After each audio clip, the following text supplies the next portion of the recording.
Welcome to Get Rich Without Being a Bitch. This is the place to hear real and raw conversations about what it takes for female entrepreneurs to achieve financial success and live a rich life. I'm Vanessa Shaw, author of The $1 Million Question, and your hostess for this podcast.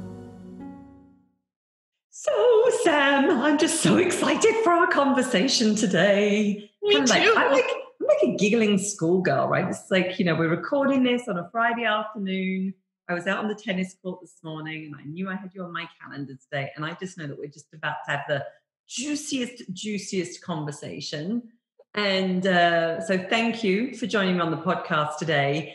And just by way of introduction, I want our listeners to know a little bit about you. I mean, you and I actually met when we were both in a program to grow our businesses. And I've recently, arrived here in the States. But you have been working with what I would call creative entrepreneurs now for a good 10 years. So you are the CEO of the organized creative company. The organized artist company. The organized artist company. I just want to keep giving it a different name. I'm just very organized with that today. But you basically are leading a community, an online community of over 10,000 creatives. You have written multiple books that are, bestsellers on really about getting stuff done, right? And overcoming procrastination and starting where you are. You are a speaker. I know that you've got another book in the works as well that you and I were talking about, a few months back. I see you've got a podcast that's going to be launching as well. Yeah. I mean, you've got it going on, girl. So, I absolutely adore you. I think you're a creative, brilliant woman through and through. And I would just love to, really get raw and real about some of the real stories of you building your business and the challenges being a so-called creative entrepreneur and working with creatives. So first and foremost, welcome, Sam. I know we're going to have a juicy conversation here today. Oh, thank you so much for having me, Vanessa. I've been looking forward to this all day. I love hanging out with you. And thanks for showing up, everybody. Nice to see you. I know, right? So tell us a little bit more just about the work that you have been, because you've been in business now for over 10 years. Mm-hmm. And, kind of what is the core business that you're in and who are you helping and what are you helping them with? Yeah. So I spent the whole first part of my adulthood working as a working actor. That was really my life. And I was one of those kids who went to theater camp. I did all the plays in school. That was my whole world. And along the way, I just got very interested in this question of how do creative people make decisions? How do you know what to do when you could kind of do anything? Right? Mm-hmm. Should you have a podcast? Should you have a YouTube channel? Should you stand on the street corner with a sandwich board? What do you do? And so I'm sort of an inadvertent entrepreneur. I kind of fell into this sideways. An accidental entrepreneur. And when I started, I knew nothing. I didn't know anything about anything. I mean, I had no training in marketing or sales or business or any of it. I had every job under the sun, but never a job in corporate America. So I've delivered flowers. I was a Whitewater River guide. I've done everything, but never really worked in business. So it was all very foreign to me, but I also had a pressing financial need. So I was I got to figure this out really quick. So that was the one thing is I started to succeed fairly early. I think mostly because I didn't know it was supposed to be hard. Yes. Yeah. Right? And the thing I started teaching was the flagship workshop. My first workshop was Get It Done, from procrastination to creative genius in 15 minutes a day. And really, I started teaching it in a church basement in Van Nuys to 11 people. And maybe I was charging them $75, maybe, and really stressing out about it. And it really grew from there. I started to teach online. And the work is always about helping highly creative people tune into what their actual desire is. What do they actually want to do? As opposed to all the things that other people think they should do. What do they actually want to do? And how can they get that work out into the world and, move through that, the grown zone in the middle where it gets really sticky and boring and you don't want to do it anymore, or the end where it looks like it might really be real and then you totally freak yourself out.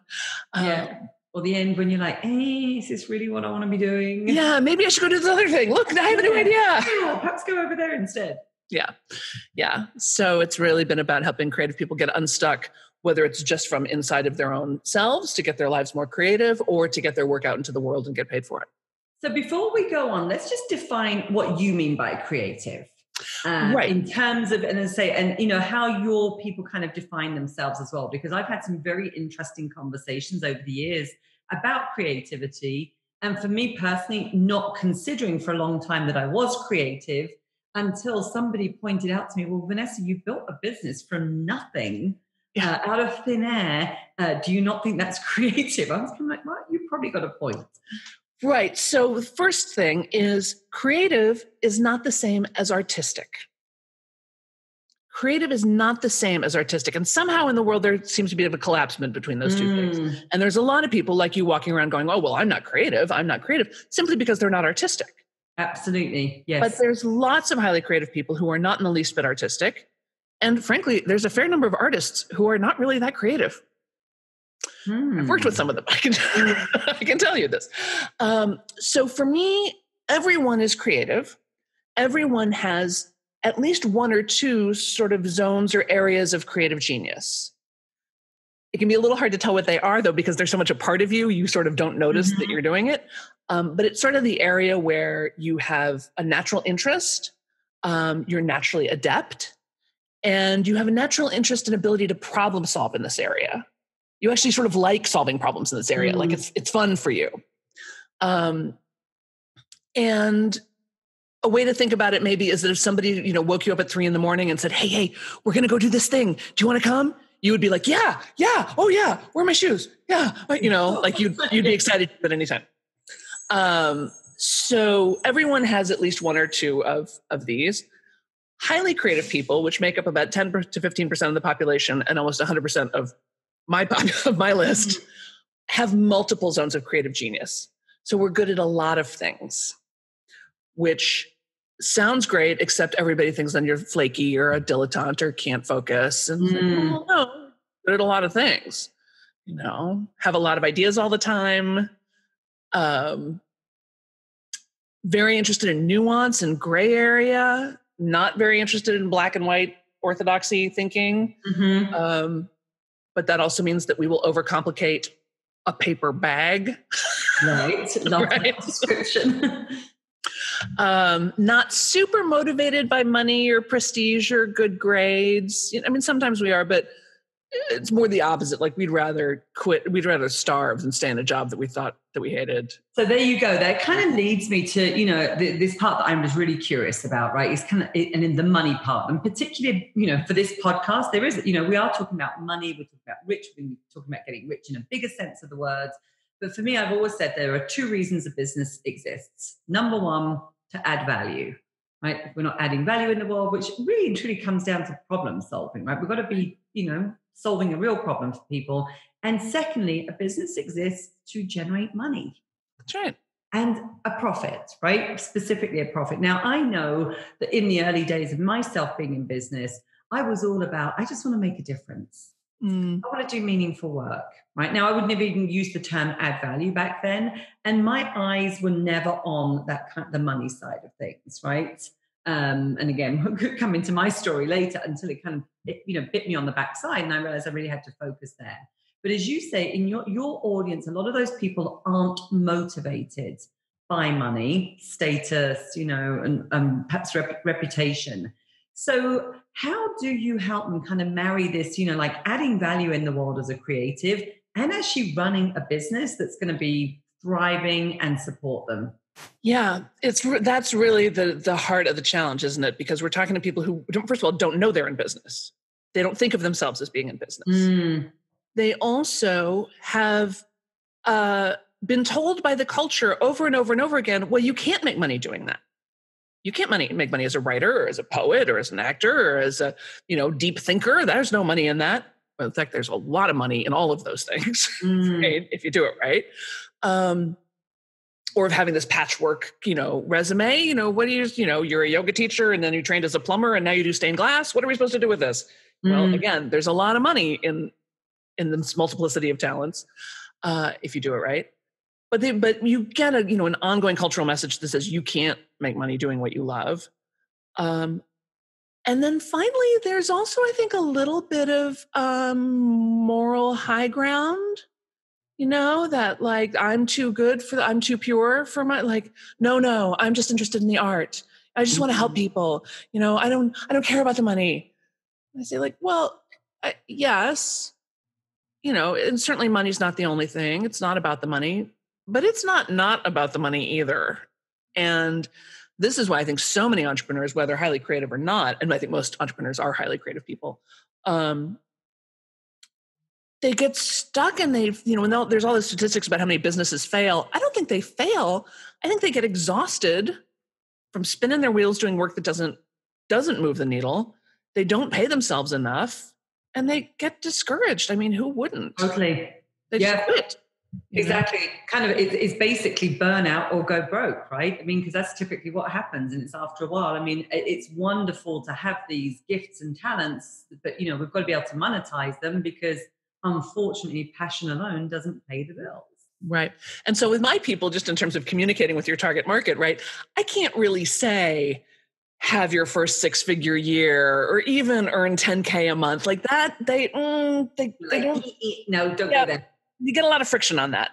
But if I say like, make a difference in the world, help people, that they like, and be able to buy the good olives at the supermarket, be able to take that trip to Provence, be able to, buy that wonderful gift for your niece or nephew, like things like that, they'll go, oh, when I tell a story about having to take my cat to the vet and it was $1,000, cat's fine, by the way. And the ability to just go like, yes, of course, fine. Yes. $1,000, no problem. Like, to take already a stressful event of having the cat be unwell and to not have the additional stress of the money on top of it, it just makes life a lot better. So it's huge. And especially for one of our furry friends, right, that we love and we want to take care of them. Again, it's like we can't, go in and just use the, passion and love and everything with negotiating the bill for the vet, right? They've got their fees as well. So I know, part of your, especially the time that we met, kind of the ups and downs of our own businesses. And at one point, when we were kind of working on our own money mindset and wealth consciousness, you'd shared with me that you started to realize that you were actually wearing kind of frugality as a badge of honor. Absolutely. I mean, it was a hangover from my working artist days. I was great at being broke. I wasn't just broke. I was great at being broke.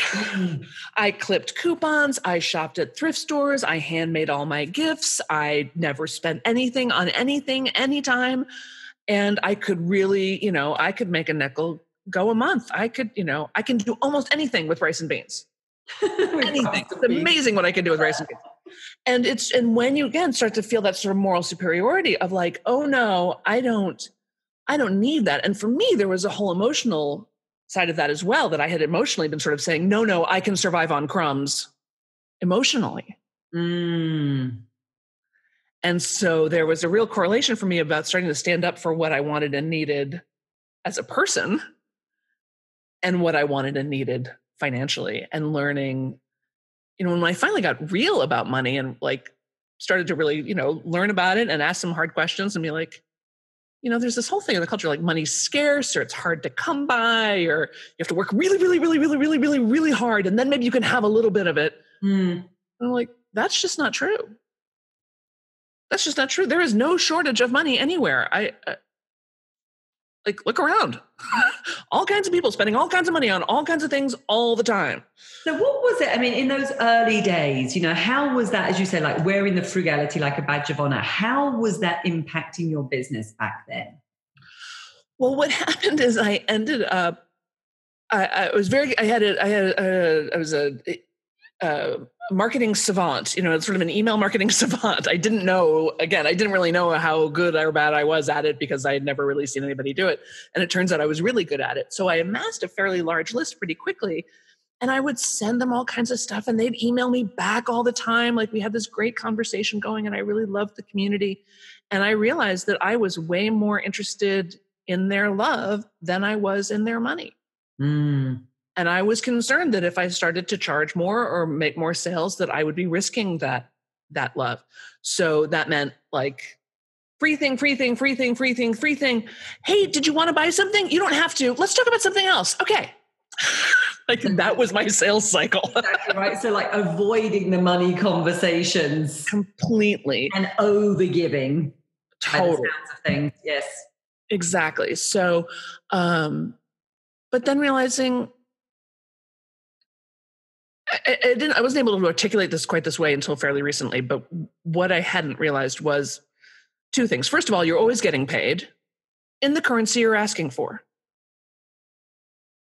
You are always getting paid in the currency you're asking for. In that situation, I was asking for love and affection and recognition, right? And maybe you're asking for Facebook likes, and maybe you're asking for neglect. You know, for a long time, like I said, my self-esteem was so low, it made sense to me emotionally to like work really hard and get no recognition for it, right? So if you're not getting paid in money, like look at what are you getting paid in? Are you getting, yes, you know, a rush of moral superiority? That's a way to get paid, you know? Yeah. It's like you're getting something from it, right? But now you've got to start to look at, is it really serving you? You know, how does that need to shift? Right. And then I am curious, like, was there like a moment in time or like something that happened that really shifted your own relationship with that, where you kind of had that wake up call, went like, this just doesn't work anymore? Or was it a gradual, you know, over time? No, it was sort of a single moment where I had a coach friend. We'd been friends and colleagues for years, and we were having dinner, and she asked how things were going, and I was like, "Oh, fantastic, fantastic! The list, the books, the everything. Financially, it's kind of a mess." And she was like, "You have an issue with money, and I'm tired of it. We're going to fix this." And I was like, "Wait, what?" And we did. And she helped me come up with my first high-end program. And I knew if I was going to offer a high-end program that I had to be enrolled in a high-end program. I couldn't, in good conscience, ask people to do something that I wasn't willing to do.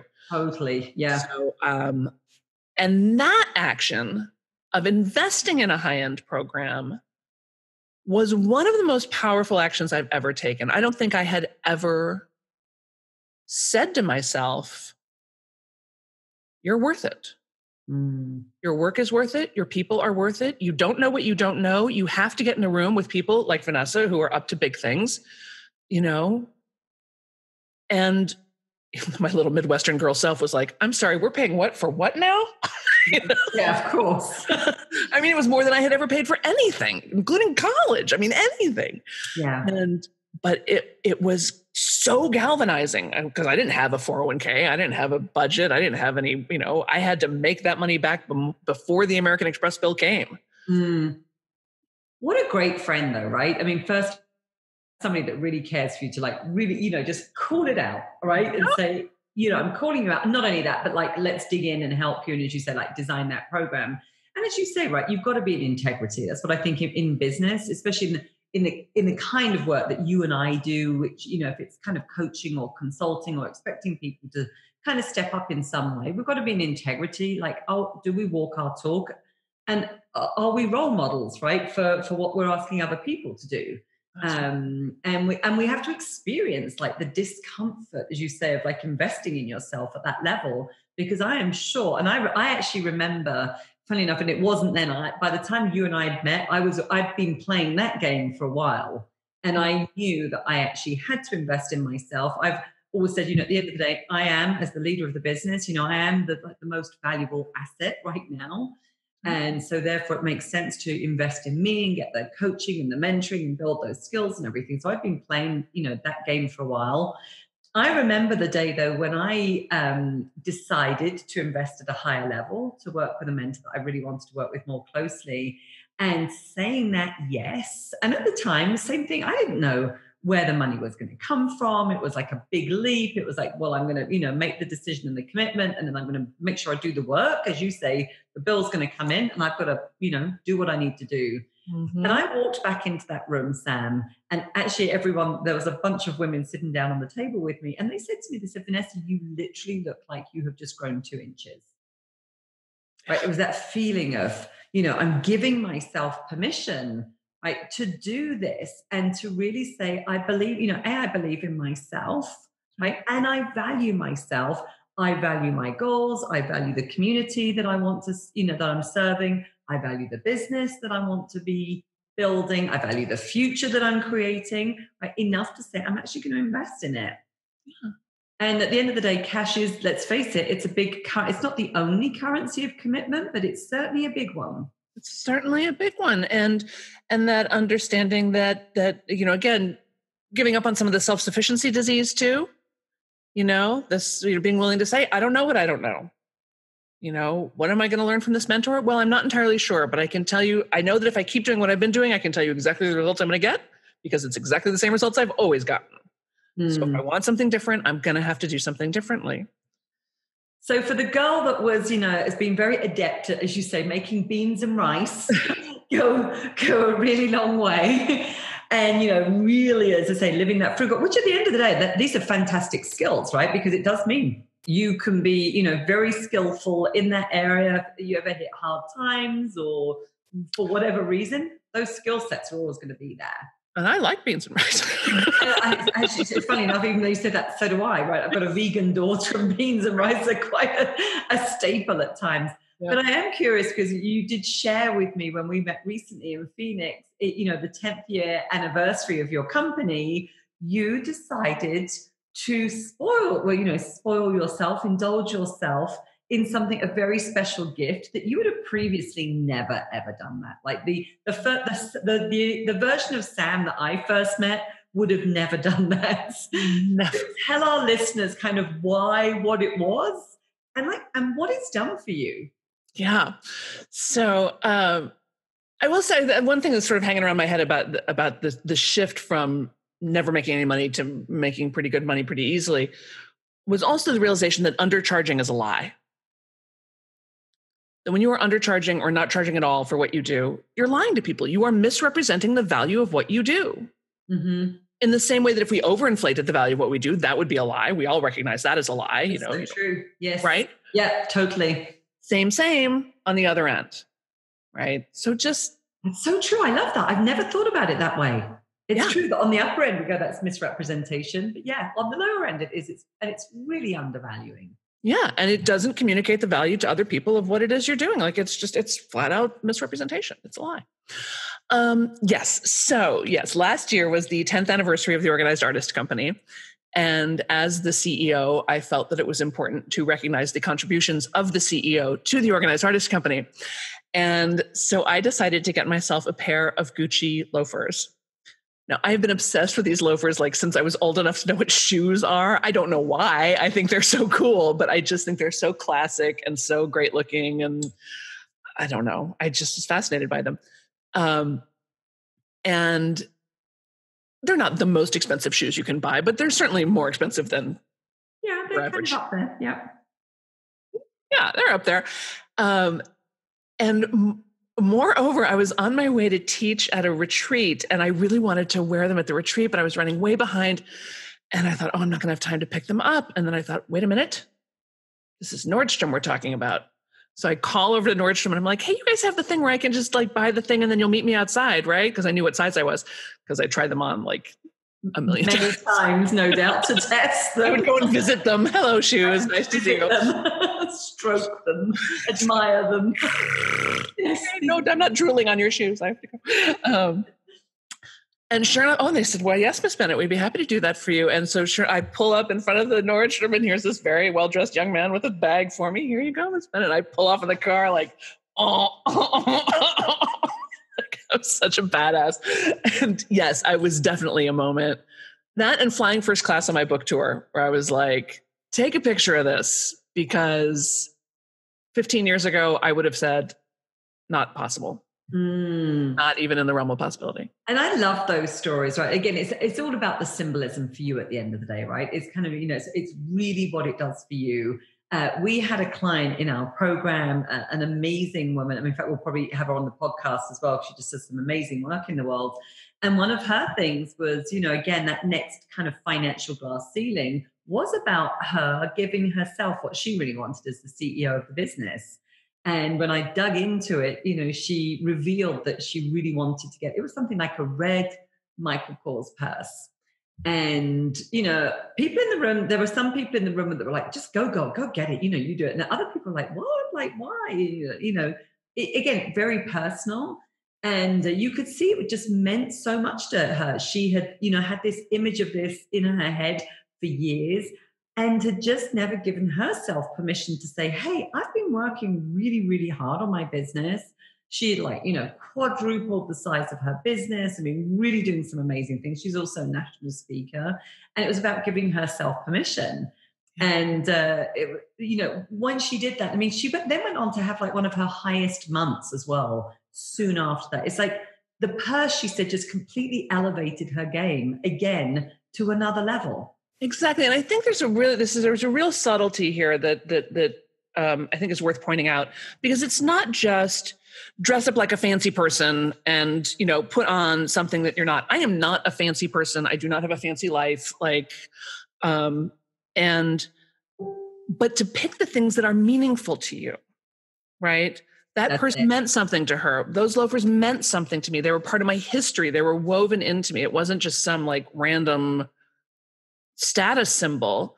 It was a personal status symbol. And so consequently, I totally believe that she had one of her highest months, because I think I did too. And partly because I have to say, I think those shoes have magical powers and I am invincible when I wear these shoes. Of course, that's what I was going to say. Isn't it the case that you put them on and you probably immediately feel like the elevated version of you, as you say, the magical version of you? That's exactly right. And then I also there's this attitude of well, what would Gucci shoes do? Would Gucci shoes worry about this, $100 charge? Would Gucci shoes hesitate to hire an assistant? Would Gucci shoes, not make a strong offer to help someone she knew she could help? Sort of activating this more, I don't know, powerful version of my own personality. So, it is so many layers to this, Sam, as well. The other side of this as well, and I'd love to kind of just shift gears slightly, because when we talk about the more powerful side of our personality, I know, and again, one of the reasons I've, entitled the podcast, right, Get Rich Without Being a Bitch, is I was always concerned that, for me going into business and being successful and kind of being financially successful, I didn't realize that I had a whole load of very hidden, unconscious beliefs about who I needed to be. And for me, that really meant that I kind of had to become the Cruella de Vil or the Miranda from, The Devil Wears Prada, and become this very cold, uncaring, calculated woman in order to be that, to be more successful. And that was something that really, really held me back for a long time. And I'm just curious, again, I'm sure that's my experience. Other people may relate to that, but I'm curious, what's been your experience around that? And kind of the fear of, has there been a fear of being, oh my gosh, well, she's, becoming too big for her boots now because now she's buying Gucci loafers, or she's becoming bitchy or self-serving. I mean, whatever those things might be. Right. Well, first of all, I want to underline for you, I think this is a very common concern. And to me, it points to some of the sort of hidden misogyny in our culture. That there's a big cultural story that says, well, powerful women are bitches. Yeah, totally. That you are either a loving housewife, a loving mother, or you are some bitch on wheels who's only interested in the money. And yeah. That we even tell that story. We don't tell that story about men. We don't say, oh, you can either be a loving daddy or a powerful asshole. No, we don't have that dichotomy for men, right? So just understand that that's not all you're doing, right? There's a cultural construct that's sort of thrust upon you. And what I really notice is that having my own business allows me to bake my values into the business, right? So my personal beliefs become my corporate policies. And the way I treat my team and the way I instruct my team to treat my clients, we become this force for good in the world, which is an amazing thing to not only be your own economic engine, be able to say, I am my own economy. I can bring in whatever money I want to bring in, whenever I want to bring it in. That's what being an entrepreneur is. I have the lever. I can make the money whenever I need to or want to. but also my business can be a force for my values in the world, right? So because my values are creativity, kindness, authenticity, good humor, I call the perfect word, sort of a high level of literacy and valuing reading and language and word choice. So then a situation comes up, right? Somebody refuses to pay. That's, I think, never happened. But let's say somebody refused to pay. Somebody wants a refund 6 months later or something, something crazy. There's the first thing I'll do is go to my values. Like, well, what is the kind, authentic, transparent, good-humored, articulate way to handle this? Oh, right. And now I have options. Now I have choices, and I never have to worry about being some cartoon version of a bitch. In fact, what I find is being a boss allows me to be the nicest person ever, right? Because I hire geniuses. I pay them anything they want. I give them raises as often as I can. I compliment them profusely. I actually had one team member join my team fairly recently, and about 2 weeks later, she fired one of her other clients. And she was like, just seeing how you and your team are. She's like, I realized I didn't really need to put up with that. Like a different experience, right? Totally different experience. And I think, again, it's a really important conversation. As you say, yes, it is a social construct, and it's one that we are still, it exists, right? That there's a lot of perception out there, that you've got to be this in order to get ahead. And I love that you say that, it's about, really thinking about those values and living them and embodying them and making choices from them. And the work is not only about, like the creative work and the deliverables that you actually, do for your clients, provide for your clients, but it's also that knock-on effect of how you're treating people. It's culture, right? But you're really demonstrating that we can be a different way in the world and be successful and be fulfilled in the work that we're doing, which for me is kind of that win-win-win. Exactly. And that's what I'm always looking for, right? What's the win-win-win-win-win, right? So it's good for me, it's good for you, it's good for the client, it's good for the parking guy. Like, I want it to be good for everybody. Right? What else was I just thinking about? Yeah, this is an integrity issue as well, right?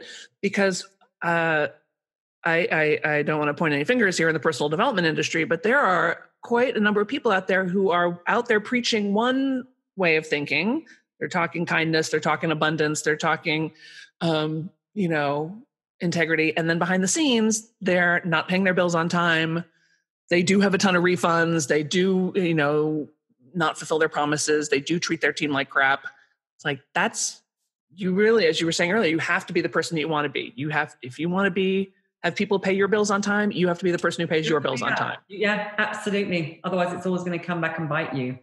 I mean, just to, again, shift gears slightly. I mean, I know that for me, talking about being bitchy, I had to do a lot of work around that, right? To kind of integrate that part of me that I was afraid of becoming. And really and truly, when I really looked at it and did some work on it and kind of got, beyond the fear of it, what I really realized was that was just the more powerful part of me, right? And it didn't mean that I was disrespectful, unkind, uncaring, but it was about clarity, boundaries, respect for self, respect for others. And I kind of, started to really like that version of me, right? That more, as you said, like that more powerful, clear person. Now, what I noticed for myself, though, is if I'm not careful of some of my boundaries and particularly, don't take time for myself, frankly, there is a version of me that shows up that I don't particularly like, right? Yes. And she can get a little bit, short and catty and lacking in patience and all the rest of it. So I had to acknowledge, right, obviously both sides exist.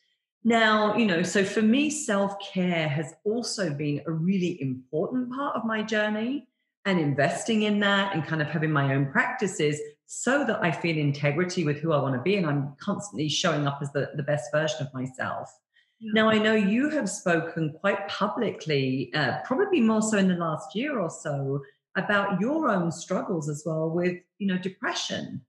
And again, people wouldn't be aware of that if they meet you, because you're kind and you're fun and you've got tons of energy. So I'm curious, if you could just, kind of share just a little bit more about that journey, because it's not always something that we talk about, especially when we run businesses. I think that there's a lot of assumptions, right, that we've got it all together as the CEO, and we couldn't possibly be struggling with those things. And then I'm also curious, Sam, as to perhaps what are some of your own like self-care practices or boundaries that you've had to put in place to help you navigate that? Yeah, those are a lot of really good questions. Pardon me. Living with depression and anxiety, I've had my whole life. Although, of course, when I was younger, there was no such thing as childhood depression. When I was a child, there was, or adolescent depression. It just wasn't a thing. I was well into adulthood before I figured out, like, wait a minute, hold on. There's a thing. And I have what's called atypical depression, which I don't know why it's called atypical, because it's really quite typical. It's not unusual at all. But it means that my depression doesn't show up as like, oh, I can't get out of bed, I'm going to cry and cry for days and days. With atypical depression, you kind of can show up and you can sort of match the energy of what's going on around you, which in some ways is great because it means you're really high functioning. Mm-hmm. But in other ways, you suffer even more because no one knows, no one can tell. Mm. If you don't leave your room for 4 days, people start knocking on the door. People start saying you're unwell, you need help. For me, because I didn't have those tells, those things, and the ways in which depression, I think, has made me a better entrepreneur is I don't wait to feel good to do things. Because that's big. Yeah, because I don't generally feel good, and I can't give myself the out of like, well, I don't really feel up to it, therefore I'm not going to do it. Like, I treat every appointment like it is carved in stone. And I treat every deadline like I am being chased by wild dogs, because I know that if I start letting myself off the hook, it's an express elevator right down to hell, and that productivity is one of the things that helps keep my spirits up. And I like being busy. I like working hard. It's for years, busy was my favorite narcotic of all. Right. Not to mention that you've written books on this as well. Right? Again, as you said, that's kind of interesting, because how many times can we let ourselves off the hook, as you say, because we don't feel like it? And if you really are battling something where the likelihood is you're not going to feel like it, we've got to have different strategies in place, or otherwise we're certainly not going to be growing a business and making your life, as smooth and effective as possible. Exactly. So, and I do talk about it, and I talk about it more and more, mostly because I just noticed that there's a lot of not talking about it going on. And every time I do talk about it, people like, oh my gosh, they freak out because there's just not that much language around it. There's most people who have depression don't really know how to talk about it in a way that makes sense to other people. And people who don't live with depression, and I'm always like, are there such people? What would it be like? What would that be like? Yeah. What would that be like? I can't even imagine. To be able to articulate for them what it's like, so that they can start to go, oh, that's what it feels like. Oh, that's how it shows up. Oh, no wonder me just saying take a walk in the sunshine doesn't really improve the situation. Right. So what are some of the strategies that you found have worked for you? Yeah. You are, highly functioning. You've always got so many projects and book writing and the business. And so you achieve more than most people do. So I'm curious, it's like you're battling that in the background. You've got to have come up with some pretty smart strategies to help you. I have. Get your cell phone out of the bedroom. Get your cell phone out of the bedroom. That first waking up period, like before your eyes are even open, that's when I start my prayer and meditation practice. Is right in that moment. I think it's a very important time, that liminal time between sleeping and waking, especially for the overworked person, the sensitive person, the entrepreneur, the creative person. That moment when you're kind of not anybody yet, Like you almost feel like you could be 9 waking up, like you're not even sure who you are. I think that's really important to sort of breathe into that and sort of come into the world in a civilized manner, in a conscious way. And there's all kinds of evidence that shows that the things you do in the first hour or 2 of the day have an exponential effect on the rest of your day. Absolutely. So, if you are scrolling through Twitter feeds or the news, or which is typically depressing, or looking at email, it's kind of like that's how you're starting your day, right? And it's going to dictate the pace. Yeah, and you're behind already, and there's nothing going on your phone that cannot wait for 20 minutes for you to come to the world like a civilized person. Cool side of the pillow, snuggle if there's somebody to snuggle with or an animal to snuggle with. Like, give yourself back that waking up moment. I moved to a very small town with a lot of sunshine and a lot of ocean. And that I was always a city girl. I grew up in Chicago. I lived in LA for 15 years. Moving to a small, quiet town, changed everything for me. Not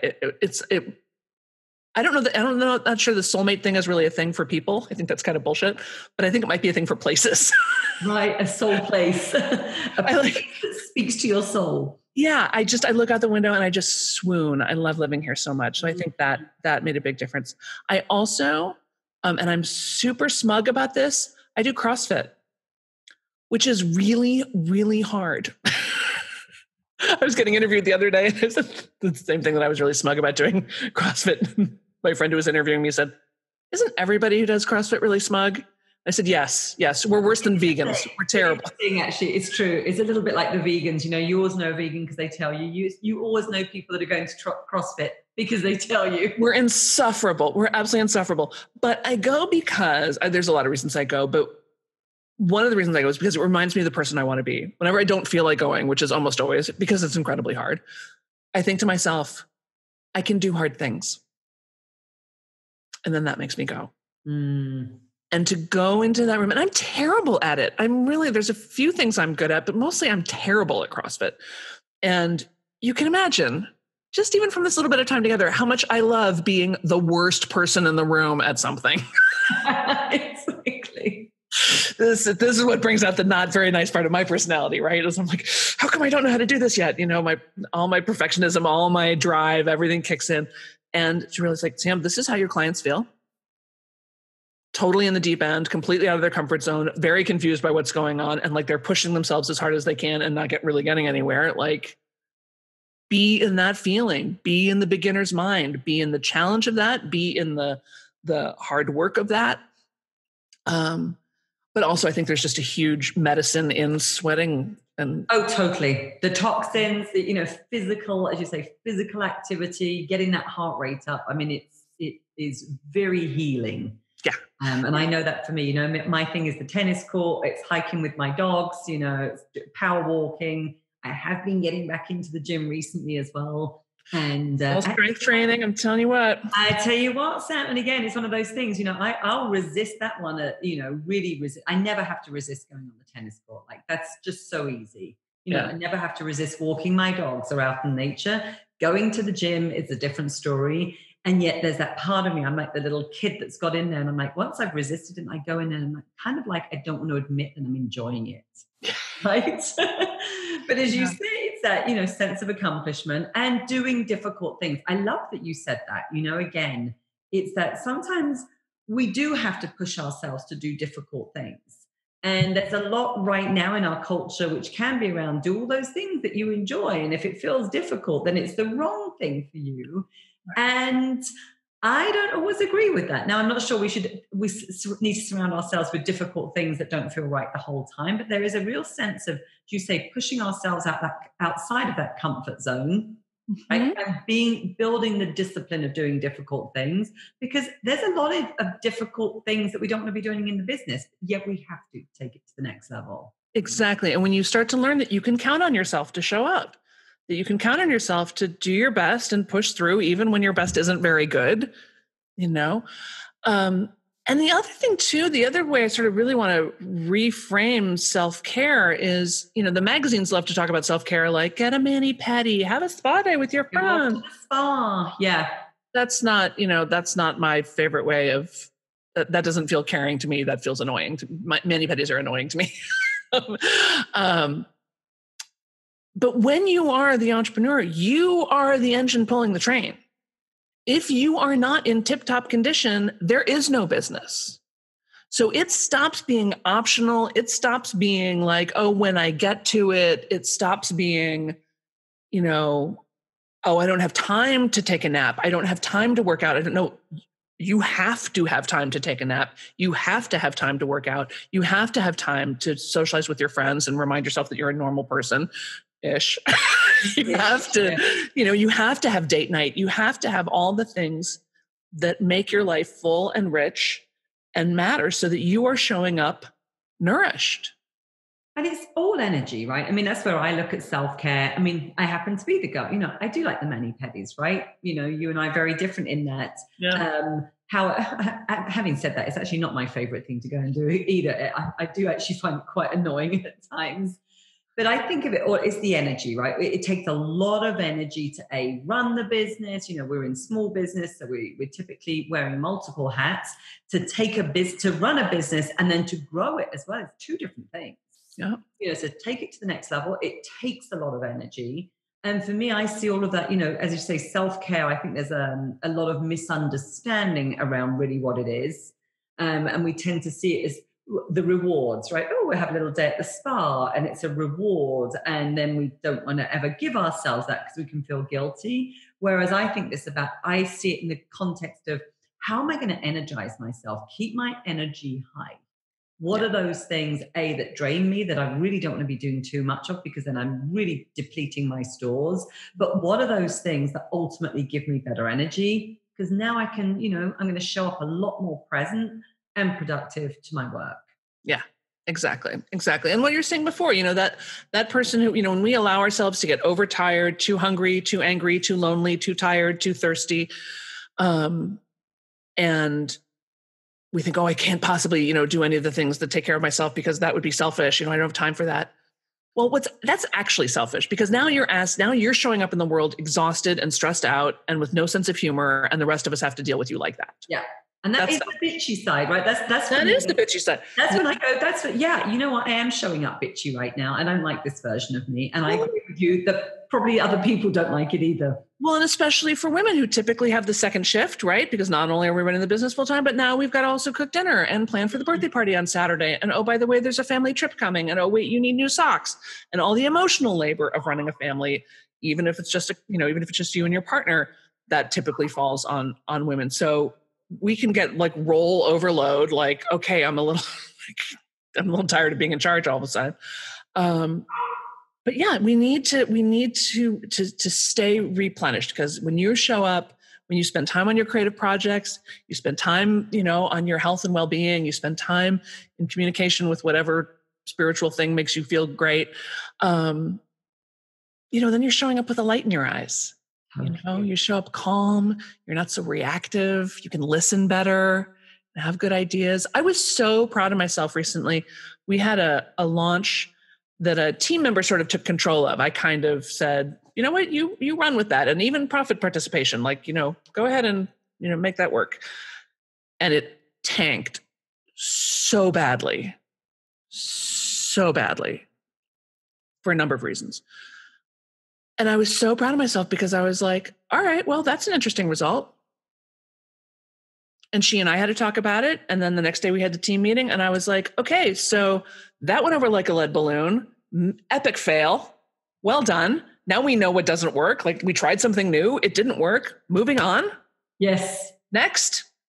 And the entire team just picked up and was like, oh, I'm like, wait, because I didn't need to get into blaming or finger pointing or crying in my beer about how sad it was that I was like, well, next, like, what is going to work? Because that American Express bill is still coming. So totally. Let's make it work.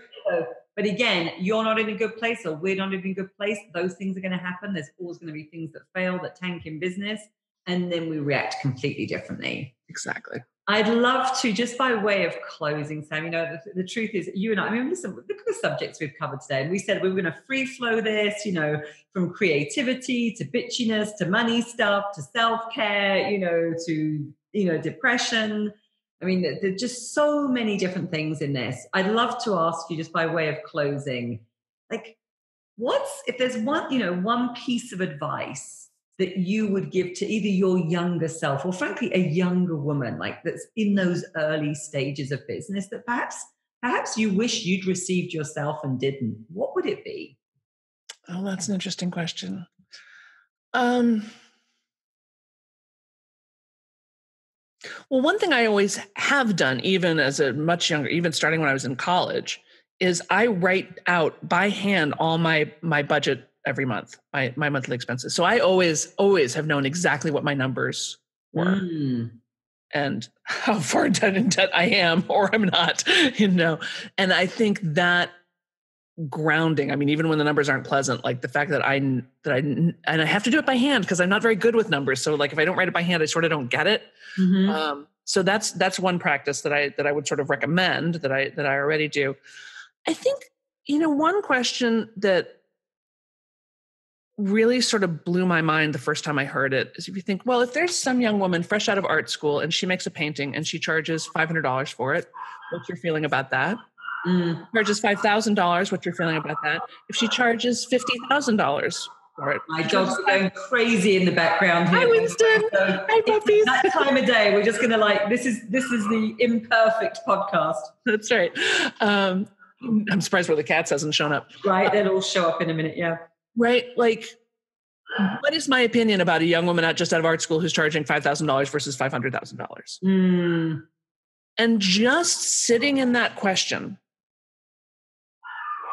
and watching my prejudices come up, watching my big fat opinions, I'm like, because it's art, right? We can't say what it's worth, really,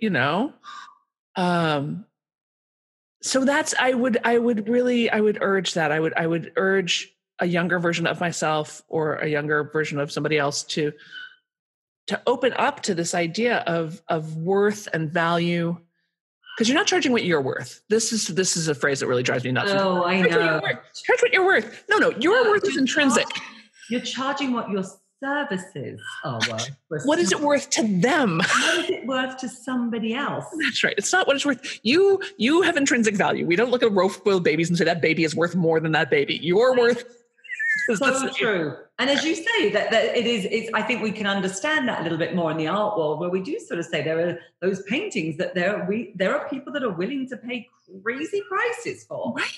Right? No. Because for them, there is that inherent, value in it. Somebody looks at that painting and feels the same way I feel when I look at my Gucci shoes. That oh, that person I want to be, the feeling I have when I look at, so I guess I would ask myself more expansive questions about the nature of money and value, as opposed to buying into sort of that traditional story of it's hard and you got to grub for it and it's dirty and it's. I love that. I love that. What's become valuable for me right at this point in time is somebody walking in and keeping my dogs quiet. There you go.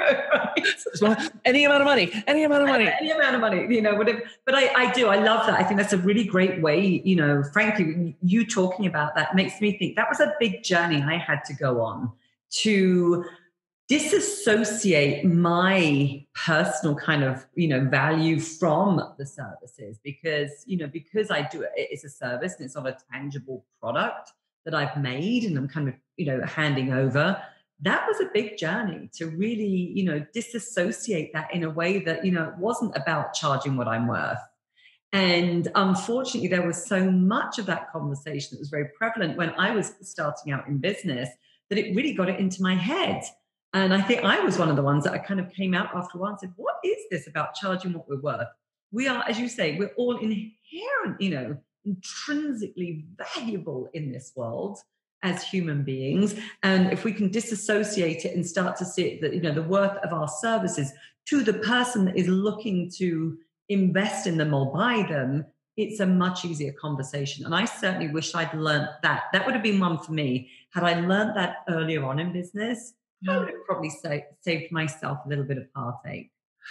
It's an interesting question of how much do you have to charge to change how you're showing up in the world? Absolutely. Yeah. And I think that is just a beautiful question for us to really bring this podcast to a close today. It really is. It's how much do you need to charge for for you to be showing up differently in the world? And I love that. That's a beautiful, reflective question. Sam, if our listeners, I know so many of them are going to want to find out more about you, get your books, listen to your podcast when it's launched and everything, how can our listeners connect with you? Yeah, just hop over to therealsambennett.com. therealsambennett.com. And there's some kind of opt-in to quiz or something. I don't know. Just get on the list, because then you'll start to see what I do with email, which is kind of fun. And you're also welcome. Of course, the books are available on Amazon and Audible and in your local bookstore. So, but get on my list and then write me back and tell me about your projects, and we'll be pen pals and best friends. It'll be great. I love that. And you are one of the few people whose emails I read, because you actually write really great emails as well. So I know none of us in this day and age kind of want to sign up for emails and things, but yours happen to be really good. So I would really recommend that our listeners connect with you. We'll make sure we get some links to your books as well, in the show notes here. And Sam, as always, if you were here, I'd be giving you a great big hug. But for now, I'm giving you a massive virtual hug. I love you, girl. You're always an inspiration. Love hanging out with you, and just thank you for just being so open and real and generous in everything you've shared today. Oh, my pleasure. I love you, Vanessa. Thank you so much for having me. Mwah.